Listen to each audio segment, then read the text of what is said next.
Thank you all for joining us for today's ADR group meeting to discuss the question of who wants compulsory mediation.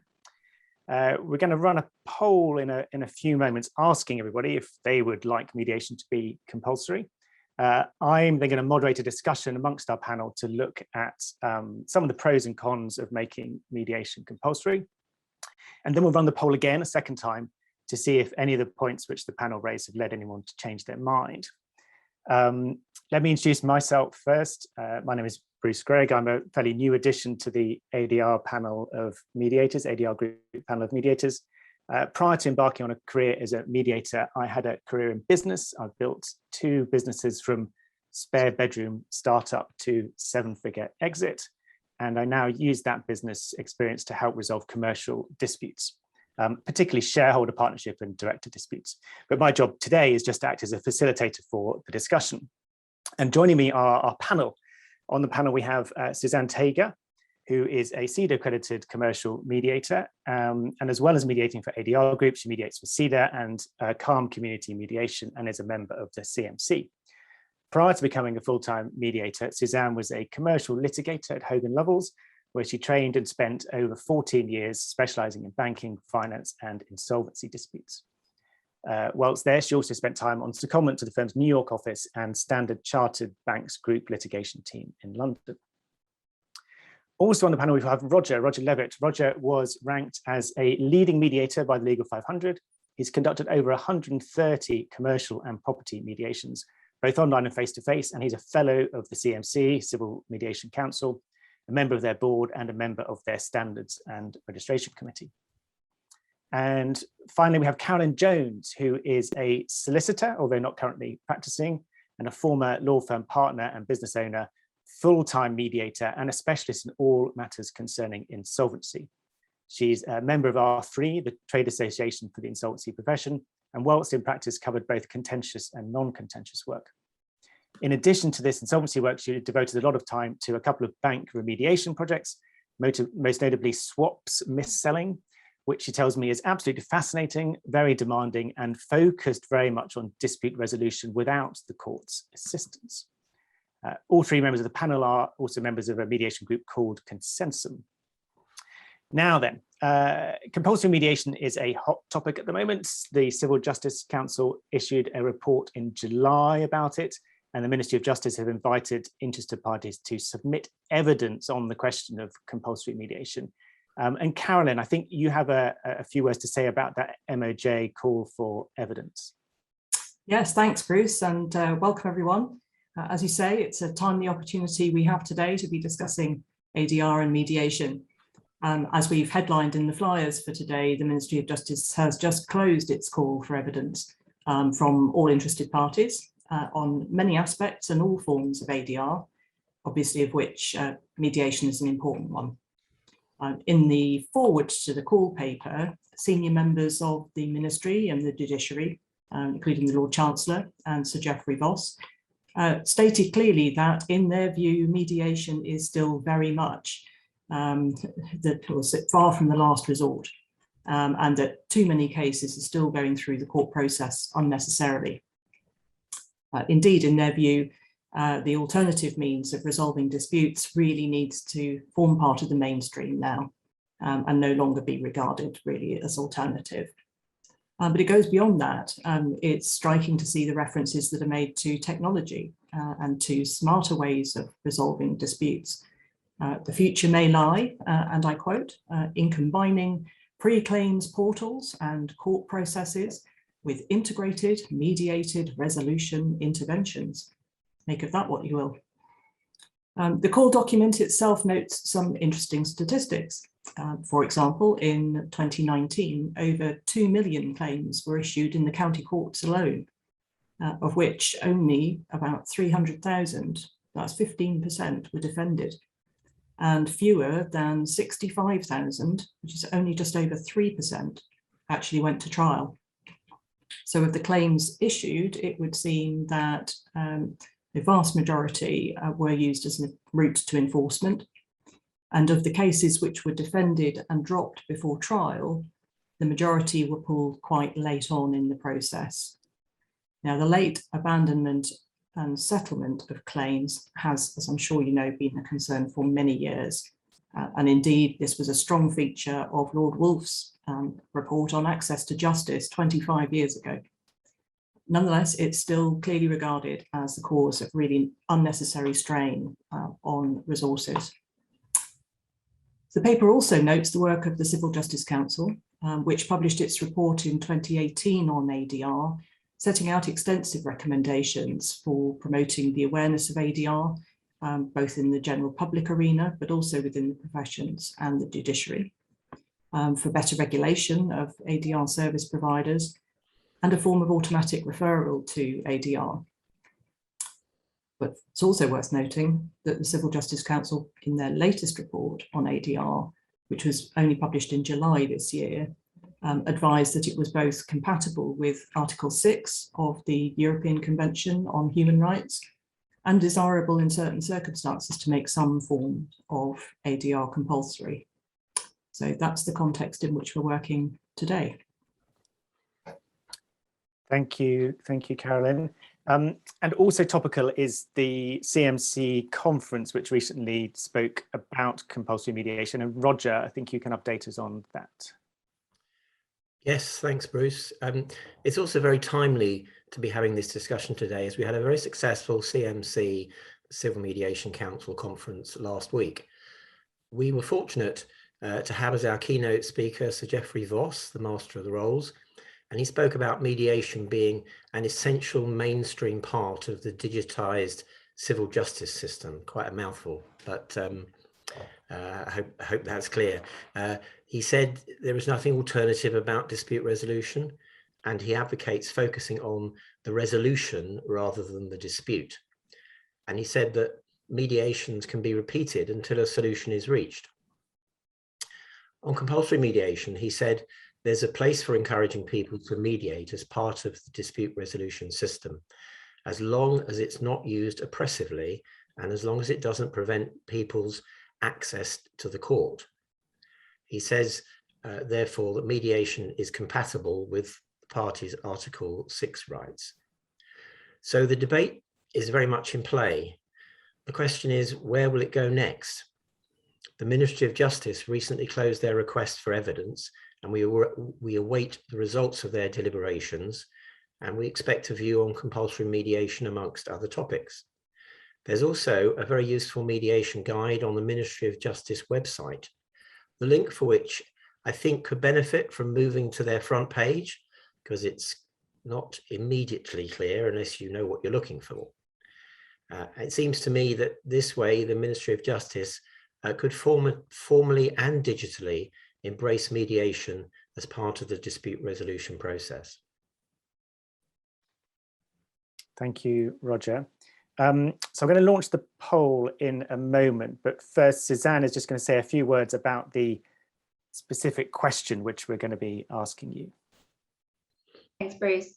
So as Bruce said at the start, the question that we've posed for today's discussion is who wants compulsory mediation? You've heard from Roger and Carolyn, and many of you will know yourselves the extent to which the MOJ and Sir Geoffrey Voss in particular are eager to lose the alternative from ADR and make E&E, mediation and other forms of dispute resolution beyond the courts and tribunals mainstream. Now we're focusing on a slightly narrower question of compulsory mediation rather than the wider question of mandatory DR, which is perhaps unsurprising because we're all mediators. That said, asking who wants compulsory mediation rather than who needs compulsory mediation could be seen as maybe a strange question for us to pose, seeing as we're constantly encouraging parties to focus on their needs and their interests and not just on what they want. It should therefore come as absolutely no surprise to hear that we're going to be considering the arguments for and against in real detail and thinking about why people might want or might not want mediation to become compulsory.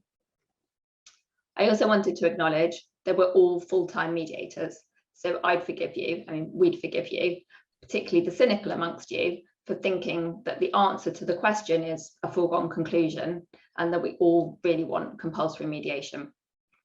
We'll obviously have to wait and see if that's the case, but we've really endeavoured to prepare a balanced debate that seeks to take into account the thoughts of litigators, the judiciary, other mediators, and most importantly, the parties themselves.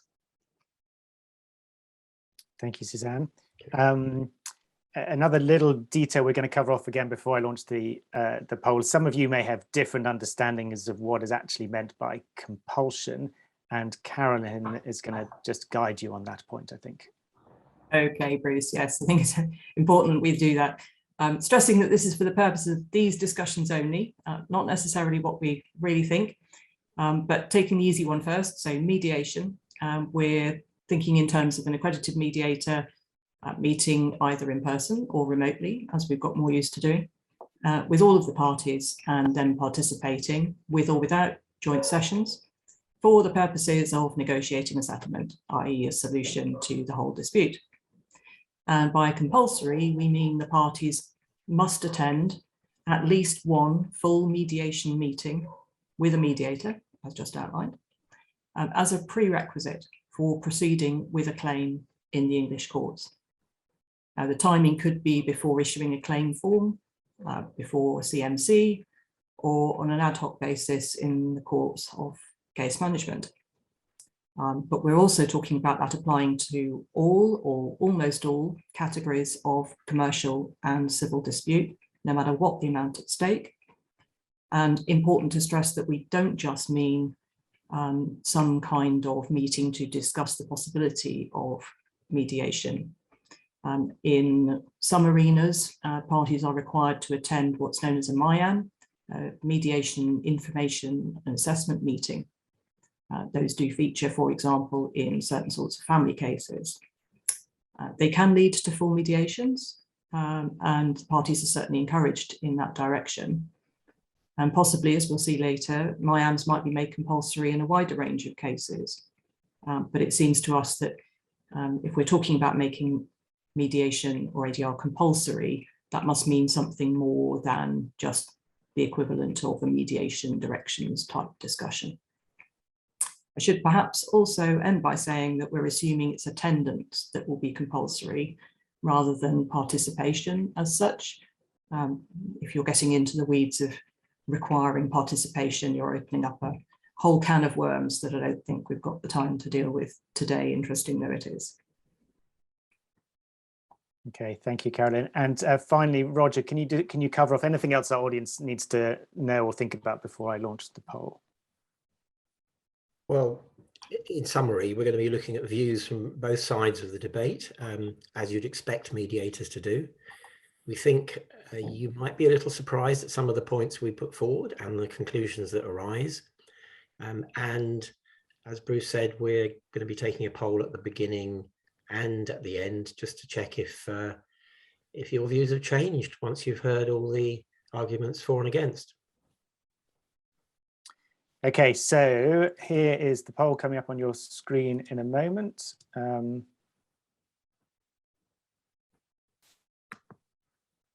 we go. I'll give everyone a few moments to answer the poll, and then I'll share the results.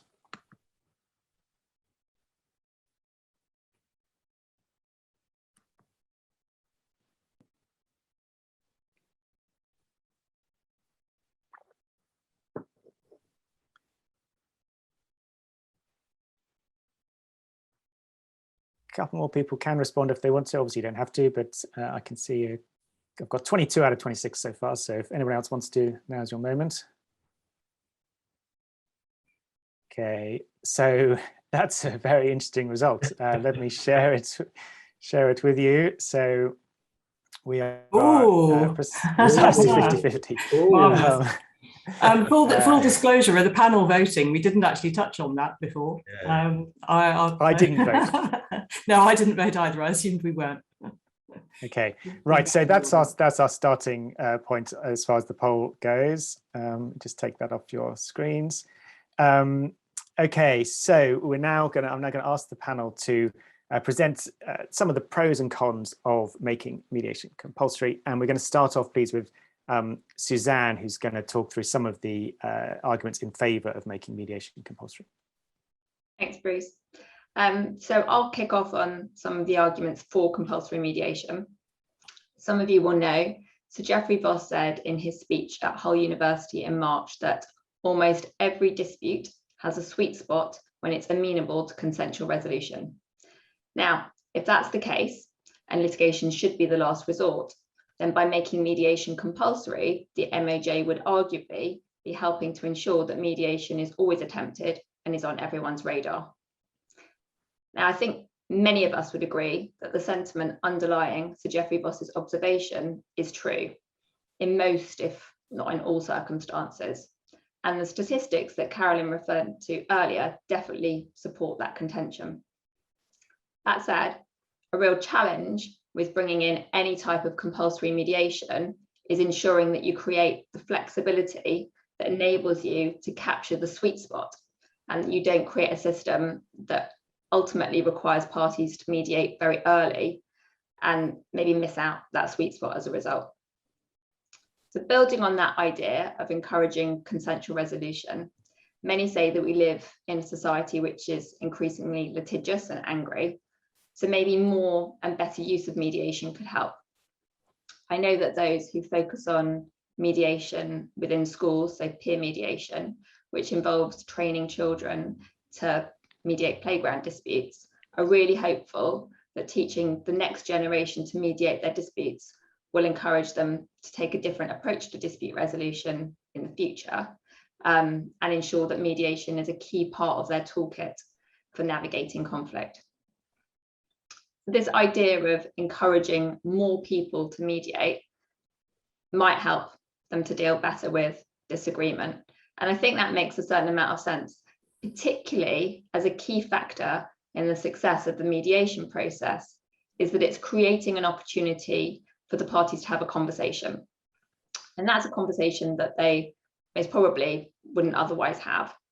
And sometimes that's a direct communication supported by the mediator. Sometimes it's almost complete shuttle diplomacy by the mediator. But they're really being encouraged to focus on the future and not just the past, and to move from positions to focus on resolution. Now, moving back to the judiciary and their thoughts on mediation, Norris J said in Bradley and Heslin that parties need saving for themselves, which arguably compulsory mediation could potentially do. And I'd add on certain occasions from poor lawyering, particularly from ploughing ahead with litigation that's not proportionate or prudent and could easily be settled at a mediation, or where at a minimum the issues could be narrowed. Even when cases don't settle at a mediation, I think the cost-benefit assessment is almost always beneficial. And a final thought from me on the pros. Compulsory mediation would enable the parties to avoid having to justify that decision to mediate. They'd be compelled rather than choosing to do so. And that potentially avoids all the time and correspondence which is often spent deciding whether to mediate, and it maybe makes it much easier to justify having settled a dispute rather than having had a tribunal or a judge or an arbitrator impose a judgment. And this picks up on Anna Howard's research, and she's been looking at the reasons why parties, and really focusing on parties rather than lawyers, might not mediate. And I think it's a relevant consideration for those who've got to justify their decision to mediate to others within an organisation, and also for those, and I suppose this includes everybody, who have to justify a decision to mediate to themselves and make sure that they don't feel or are perceived as having blinked first. Thank you, Suzanne. And Carolyn has prepared a few more arguments in favour of mediation. Carolyn, perhaps you could put those to us. Yes, thanks, Bruce. Parties often come to mediation too late, and compulsion would help ensure that they came earlier.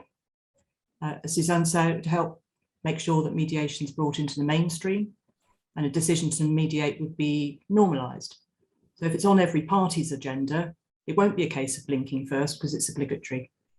And it's not just a question of the internal discussion about whether to mediate or not. You're eliminating at a stroke the time and costs of arguing with the other side whether to mediate or not.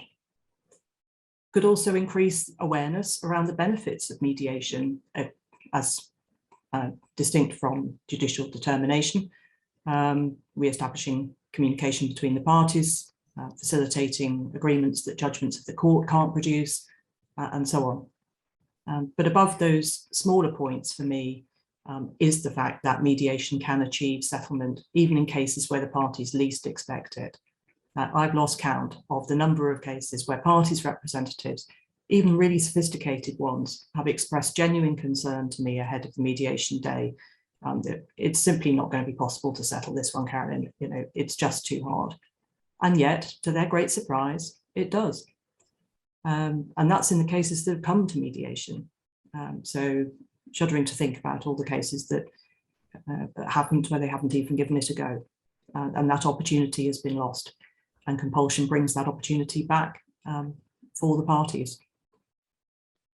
So mediation arguably increases access to justice for parties who can't afford to litigate through the courts and who previously haven't been able to bring their opposite number to the table. Almost all parties can afford to mediate, and the state can afford to help those who can't. So the same simply can't be said of litigation. And I recognise I'm using access to justice in its widest form there, not in the sense of a ruling, but in the sense of a meaningful resolution that is fair. And you know, that's a process that can be used at very low risk, the risk of being immodest. So can mediators as a professionals be used at very low risk. And on that argument, compelling people to engage with the process and with us is really unlikely to do them anything but good. Thank you very much, Carolyn. And finally, for this half of the argument, Roger, what are your arguments in favour of making mediation compulsory? Thanks, Bruce.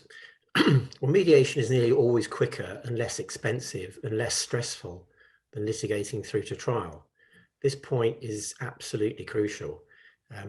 Many people who feel they want their day in court haven't experienced how tough the litigation process can be on their well-being, their time, and their pocket. So this echoes the point that Suzanne made earlier, and that's that some people just need protecting against themselves. And as the majority of disputes settle before trial, by putting mediation on the agenda, those discussions are being expedited. Secondly, experience in Italy, Canada, and Australia suggests that making an initial mediation session a compulsory preliminary step prior to proceeding with a claim increases the number of matters that mediate, and in doing so, settle the case sooner and more cost effectively. And thirdly, mediation helps create a more efficient judicial system, as those disputes that can't be settled by mediation or are exempt from the requirement to mediate proceed through the courts, and those that can be settled by mediation are encouraged to do so, so that at an early stage, that means that the court's time is freed up for dealing with the more complicated cases that they should be dealing with. Thank you, Roger. So hopefully everyone is now completely convinced that mediation should be compulsory, but to put some doubt in your mind, we're going to look at the other side of the argument, and Suzanne is going to kick that off, please. Thanks, Bruce. So turning to the arguments against. Now, one could argue that if compulsory mediation, and you'll remember that Carolyn explained at the beginning that when we say compulsory mediation, we mean full mediation rather than just a MIAM. So if that was a prerequisite to issuing a claim or attending a CCMC, then direct access to the courts has arguably been blocked and our right to justice fettered. Now, I think that's a really key concern that many of those who, almost as a knee-jerk reaction, reject the proposition of compulsory mediation kind of have at the forefront of their minds. By insisting that everyone mediates their disputes, you'd also be adding another layer of bureaucracy, regulation, cost, and time to parties in disputes. And that's a real cost for those who don't want to mediate, don't believe that their dispute can be resolved at mediation, and have actually no intention of substantively engaging with the process. We've referenced the cost burden associated with litigation already. And the last thing that anyone wants to see is to have further inequality of arms as a result of some form of compulsory mediation. Importantly, mediation is currently private, it's confidential, and it's voluntary. And so that means that those at mediation, the majority of the time at any rate, have chosen to be there and to engage in the process. And we all know that litigation can be consuming and parties can get a sense that they've lost control and agency. In contrast, voluntary mediation can really help recover that sense of ownership. And the problem that some would therefore say with mediation, if it's made compulsory, is that you're going against the kind of natural, conceptual, established grain of mediation. Many make the point that the parties are ultimately ready to settle or they're not, and that compulsion may get more people around the table, but it's not going to settle more disputes. If the parties are reluctant to engage, then the kind of old adage, you can take a horse to water, but you can't make it drink, comes to mind. And by making it an obligation, you also risk decreasing the parties' willingness to engage in the process, kind of increase that sense of cynicism, and maybe have more parties who are just going through the motions in a very perfunctory box-ticking exercise. And the concern with that, in turn, is that that maybe negatively impacts the perception of mediation in general, kind of almost maybe brings it into disrepute. And I know that's a concern that many mediators have, and one that to some extent I share. Thank you, Carolyn. And sorry, thank you, Suzanne. Carolyn, could you continue the putting forward the arguments against compulsion? Okay, Bruce, it's reasonably obvious, I think, that mediation is simply not going to be appropriate in all categories of dispute. Let's consider fraud, for example. It's a big ask to expect parties to sit down with somebody they're convinced as a fraudster, a liar, has been covering their tracks, not been honest in producing documentation, maybe in the course of litigation, using every trick in the book to run from the consequences of their actions to date. Also, there are cases that I look for precedents or trying to establish certainty in the market or to consider key legislation. So let's think for a moment about the Uber worker case, for example, or the challenges to the government over Brexit. Manifestly, obviously not appropriate for mediation. So detailed consideration would need to be given as well on placing mediation burden on cases where it's not procedurally appropriate. So where the case is not going to be defended, where interim remedies have been sought or are needed, or where the parties accept that they're determinable by summary judgment or strikeout. Mediation can also itself be hard work and stressful. It's simply not necessarily appropriate for all litigants and all situations.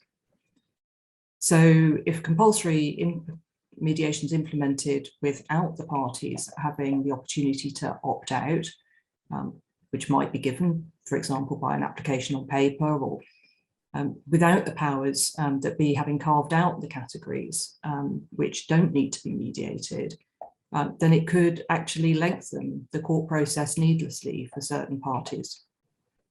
But trying to accommodate exceptions causes its own problems. And I'd suggest the parties really don't need mini trials on the questions of exemptions, excuses, compliance, and so on. Cases at the moment self-select, so to speak, and they do that pretty effectively. I'm also not currently convinced that the professions are yet absolutely ready to receive mandatory mediation, by which I mean we do have a number of housekeeping matters to attend to. The training and accreditation of mediators and parties representatives probably needs some work and thought, and some of the ground rules about how mediations work probably do with sharpening up rules as to, or being clear about confidentiality and how that really works and how the exceptions that might exist will apply, and so on. And those things will be necessary if parties are going to be made to mediate, because it's going to be so important that they have confidence in the process that they're being boxed into. Thank you, Carolyn. And finally, on this side of the argument, Roger, if you could put forward your points, please. Thank you, Bruce. I think there are already sufficient methods of encouragement without full compulsion, and it may not be the best prompt available to encourage parties to mediate. One alternative is an opt-out system rather than the current opt-in system, where mediation is the default but is not compulsory. There could be further sanctions in addition to cost penalties for unreasonable failure to mediate at an interim stage, or an early trial date for those who have attempted mediation. We'll elaborate on some additional ideas in the next section of the webinar. Another idea is the notice to mediate procedure on the model of the British Columbia precedent, where if one party to a family dispute serves notice to mediate on the other parties, then the other parties are obliged to mediate. The second point is that mediation may not result in a settlement at an early stage, and parties, having been put through the mediation process pre-issue or pre-CCMC, may be reluctant to mediate later in the litigation process. This is one argument for a more ad hoc approach during the course of case management. There are significant challenges engaging defendants at an early stage who have no intention of defending a case. This is a factor in favour of compulsion prior to CCMC. Compulsion also risks bringing unscrupulous mediators into the market unless it is enacted alongside additional regulations. Thank you, Roger. Okay, so everyone's heard now several arguments in favour of making mediation compulsory and several arguments against. Let me just try and summarise all of those for everybody. So on the pro side, we heard that mediation is faster and less expensive than litigation, so improves access to justice if you include mediation as part of justice. We heard that sometimes parties need saving from themselves, and even if they think mediation won't work, often it does, and compulsion would reveal that to them. It avoids parties having to justify why they're inviting the other side to mediation. If it's compulsory, that gets rid of that problem. It does seem to work in countries that do have some form of compulsion. We heard about Italy, Canada, and Australia. It frees up the judiciary to work only on cases which really need a judge to deal with, and everything else can be settled earlier. And Suzanne made a general kind of public policy point that encouraging a culture of mediation might be beneficial for society generally. But on the other hand, we heard that it can be, compulsory mediation would prevent access to justice. People should be entitled to get their day in court, and making them mediate makes that harder. It adds a layer of cost and time to the process. By taking out the voluntary element of mediation, having mediation voluntary puts control in the parties, and if you take that away, then you might find that the mediations are just generally less successful because the parties are not in control of the process. Carolyn mentioned there are some cases where it would clearly be inappropriate, and if that's the case, you're then going to have to deal with arguments about whether that particular case is eligible for compulsory mediation or not. And Roger pointed out there are other ways you could encourage mediation without making it compulsory. You can have an opt-out system. You can structure other incentives to push people towards mediation. And by having compulsory mediation, you might miss, as Sir Geoffrey Voss calls it, the sweet spot. If you mediate too early or too late, or the mediation might not work when it would have done had it been done at a different time. And final point, if mediation is compulsory, you're going to need a lot more mediators, and that might lower the quality of mediators that are doing the work. So that's my summary of the panel's views. Perhaps I could, before I run the poll again, perhaps I could just ask each of the panel what they actually think. Obviously, you've heard them put forward the arguments for and against, but let's hear what each of the panel actually thinks would work here. So Roger, maybe you could tell us your view first. Okay. Well, it may come as a surprise, it may not, but I'm not in favour of compulsory mediation, and my reasons are that I think we have an effective working system already, with checks and balances already in place. So the pre-action protocol, judicial directions for mediation, and cost penalties for failure to accept an offer to mediate. However, I think that improvements could be made. Firstly, I think that the pre-action protocol could be tightened up to require more information on exactly what steps have been taken to mediate, and if mediation was offered and refused, on what grounds. If a claim is still then issued at the first hearing, the judge could ask for more of the same information that I've just mentioned, plus an explanation as to why proceedings were issued, rather than mediation or negotiation having been undertaken. And I think also that the robust encouragement of mediation by the judiciary should continue and should increase. And one last point, and that is that if at any of the judicial hearings the costs spent are more than 20% of the value of the claim, then I think there could be an automatic referral to mediation.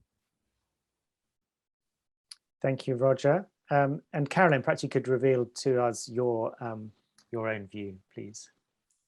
Thanks. Well, I'm very much in favour of parties being given better information and alternative services to support them at the beginning of a dispute. I'm wondering, is the government, given the strain on resources, currently really going to go so far as to set up a full dispute triage service? I'm intrigued by the reference in the call for evidence to a pre-claims portal, and I'd love to think that this could help very many members of the public find alternatives to starting proceedings. Roger mentioned again that we heard from Sir Geoffrey Voss, and he did make it clear that resolution is the way forward, and I absolutely agree with that. Could we strip out all of those undefended claims in the county courts? Could we strip out many of the remainder that do end up at trial? Perhaps we can, and I genuinely think that would be a good thing. That said, I can also see that regular users of the High Court in particular might find the idea of having to press through a pre-claims portal deeply tiresome, when they have in mind, as they often do, that they just need to get on and issue proceedings, as they've been used to doing. But nothing very fundamental has changed since the CJC 2018 report. So it does seem to me that some form of change is required. We do still have too many people litigating, and I'm sorry to say that my experience as a mediator tells me that some of them are litigating very badly. But my real fear is that changes will be made that really devalue mediation, and that people will come to it when they're not ready or amenable or sufficiently prepared to make the best of it. I'm sorry that it's my experience too that we're so often given short notice of mediation presently. We find parties give it scant regard in the run-up, and many of them look to do the bare minimum in terms of committing to the process. And I do wonder whether that's a reflection on the fact that court orders are getting sterner and parties perhaps feel more coerced into coming to mediation when their heart's not really in it. So where does that leave me? I'd like to see continued encouragement. And if that does leave some parties feeling coerced, well, that's something that the mediators are just going to have to try and work with. But importantly as well, I would like to see every encouragement and assistance to the parties and their representatives to do mediation really well. Thank you, Carolyn. Okay, so far I've got 2 out of 3 speaking against compulsion. Suzanne, where do you sit on this? So I hear Carolyn's concerns and I share them. the absolute last thing that I'd want is a system where the parties are, coming to mediation as a box ticking exercise and just going through the motions. I also wouldn't want a system that inadvertently results in the parties being even more ad hoc and poorly prepared. That said, I do think that we need to do something to move the dial. And so for that reason, I'm in favour of something which looks more like an opt-out system rather than what, despite all the pre-action protocols, is currently more of an opt-in system.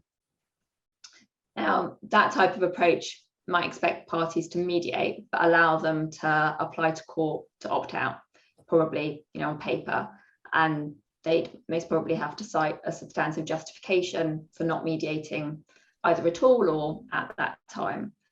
So, for example, if you're bringing a test case, then you maybe would never want to mediate. Or if you're an IP and you're applying for directions or declaratory relief, then once again, you may really want the court to give a determination for you. Now, in other instances where maybe you're going to have a jurisdictional challenge, you might say, well, I'd like to bring my jurisdictional challenge and see where that takes me. But if I don't win, then maybe I'll reflect and reconsider mediating this dispute. I think that importantly, that type of system would need to be combined with consistent and strong judicial steers towards mediation at all case management conferences. And also perhaps a continuing professional development obligation on lawyers to educate themselves about mediation and on helping their parties navigate the process. And I think, if I'm not wrong, that's what's been enacted in France. From what I understand, the hope is that this, essentially CPD requirement will impact the confidence of French lawyers, and they will therefore propose mediation more and be better at navigating the process in the same way as they're trained to navigate the court process. And I think that if we had a training requirement in this country, that could have a really positive impact. And it's very much with the thought in mind that, if lawyers are more knowledgeable and have a better grasp of how they can navigate the process, that I've done quite a lot of training myself with lawyers on getting the most out of the process. And finally, as Roger mentioned, the MOJ has developed this detailed guide to civil mediation. And like Roger, I checked, and I can see that there's a link to it in the practice direction, which relates to pre-action conduct. But if the MOJ really wants litigation to be, the last resort, then I do think it needs to be, more front and centre. And maybe that link needs to be on the page of the government's website, which sets out the steps that you need to take if you want to take a business dispute to the commercial court or bring a claim for money. So quite a number of different thoughts, but overall all pushing in the direction of encouraging mediation rather than making it compulsory. Suzanne, thank you very much, and thank you, Roger and Carolyn. Okay, so everyone's heard lots of arguments for and against. Let me see if that's changed anybody's mind. We're going to launch the poll again and see what the results look like for the second time. Here we go. It's appearing on your screens now.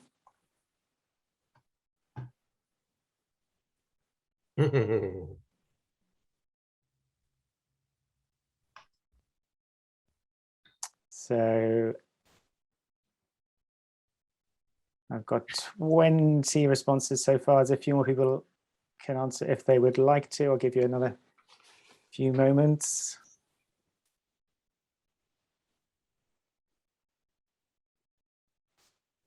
Okay, let me call it there. So here are the results appearing on your screen now. Hey. So it's quite heavily in favour of no. We did have a couple of people join the meeting after the first poll, I think, but we certainly have fewer people answering yes. So even if those extra people answered no, it's still definitely some people who have changed their view, I would say. Okay, let me just take that off your screens. So we have got some time for questions. I have a few questions which I might put to the panel just while you're all formulating your questions. If you have a question for the panel, please either pop it in the chat or raise your hand using the raise hand reaction, and I'll come to you. So while you're thinking up questions, Roger, I would like to know, who do you think does want compulsory mediation? Well, actually, I'd be very interested to hear who in the participants here who actually does, because obviously some did. Was it 6?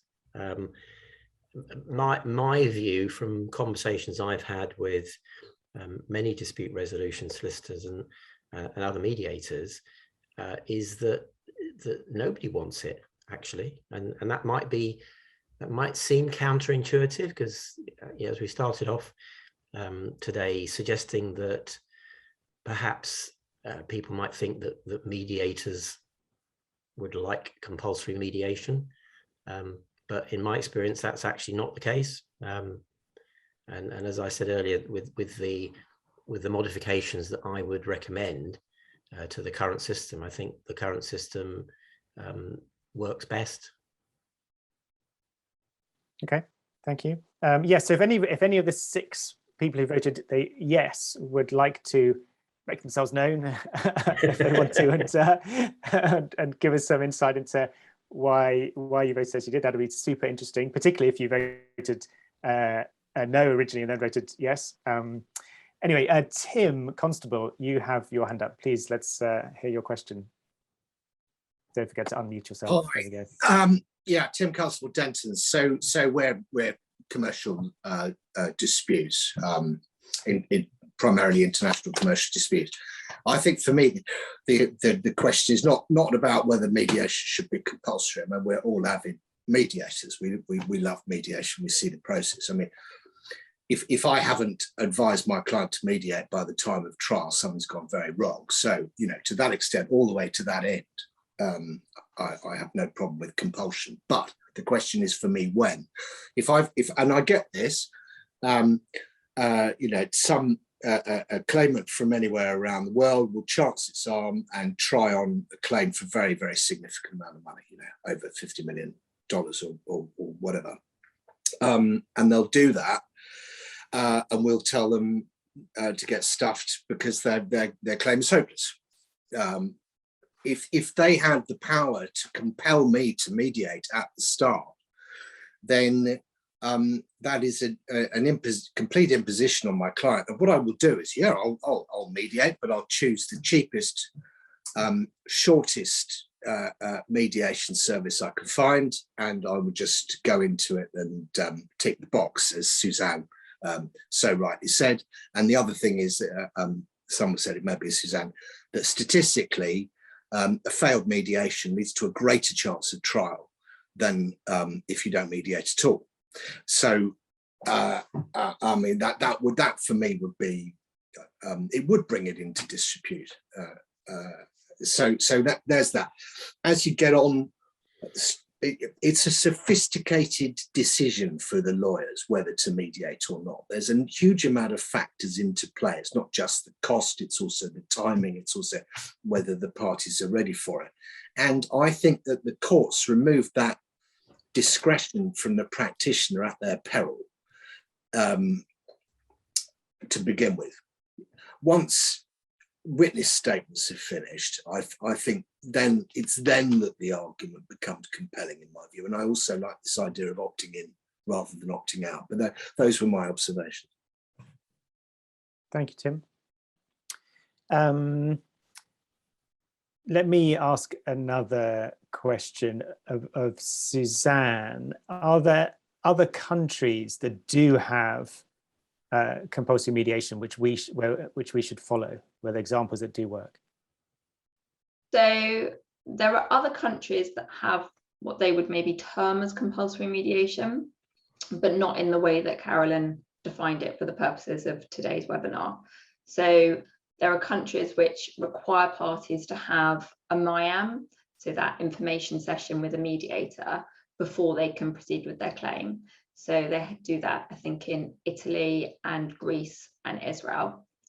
And then there are countries where you have to have a mediation session, but you can exempt yourself if you obtain a court order. So I think that's what they do in Ontario.